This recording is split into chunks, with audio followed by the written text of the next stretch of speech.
Hello बच्चों लोग, कैसे हैं आप लोग। Day 138 out of 180 NEET marathon में आपका स्वागत है। आज हम दिमाग की जिम करेंगे।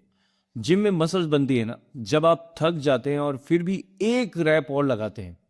पढ़ाई में भी यही रूल है। जब आपका दिमाग बोले बस यार अब बहुत हो गया, अब बुक बंद कर देते हैं, चलिए कुछ और करते हैं, तब भी रुकना नहीं है। स्ट्रेटेजी क्या होगी? Just one more rule. Just one more से क्या होगा? बुक बंद करने से ठीक पहले खुद को बोलो बस एक सवाल और फिर एक सवाल पूरी तरह से पूरी ताकत से सॉल्व करो। ये आखिरी सवाल आपके मेंटल स्टेमिना को मजबूत करता है, उसे बहुत स्ट्रेच कर देता है। एग्जाम के आखिरी घंटों में यही स्टेमिना काम आने वाला है।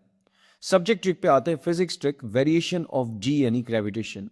धरती से ऊपर यानी हाइट पर जाने पर जी का जो मान होता है, वैल्यू होती है, और नीचे डेप्थ पर जाने पर कम होती है।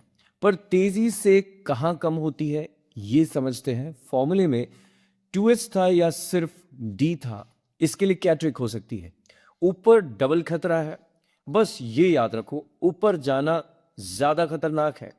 पहला, हाइट के लिए जब हम ऊपर जाते हैं यानी जी का मान में क्या परिवर्तन आता है जब ऊपर जाते हैं।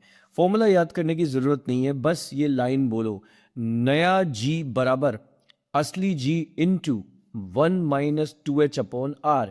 यहां 2h डबल आता है, मतलब ऊपर जी डबल स्पीड से गिरेगा। दूसरा, डेप्थ के लिए जब हम नीचे जाते हैं, नीचे की ओर जाते हैं, इसका फॉर्मूला बोलो, क्या होगा? नया जी बराबर असली जी इंटू 1 - d/r।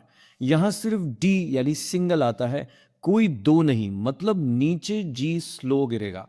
इसका विजुअल लॉजिक क्या हो सकता है? अगर आप 10 किलोमीटर ऊपर जाओ और 10 किलोमीटर नीचे जाओ तो ऊपर जी ज्यादा कम हो जाएगा, क्योंकि वहां 2h का फैक्टर लगता है। तो इस तरीके से हम बात करते हैं आज के टास्क की। जब पढ़ाई खत्म हो जाए तो एक सवाल और लगाकर उठना, इससे आपका मेंटल स्टेमिना बढ़ेगा। ग्रेविटेशन के ग्राफ पर लिखो ऊपर डबल नीचे सिंगल। कमेंट में बताओ कि सेंटर ऑफ अर्थ पर डेप्थ यानी डी बराबर रेडियस आर हो जाती है तो वहां जी कितना होगा। मिलते हैं कल day 137 out of 180 NEET marathon में। All the very best.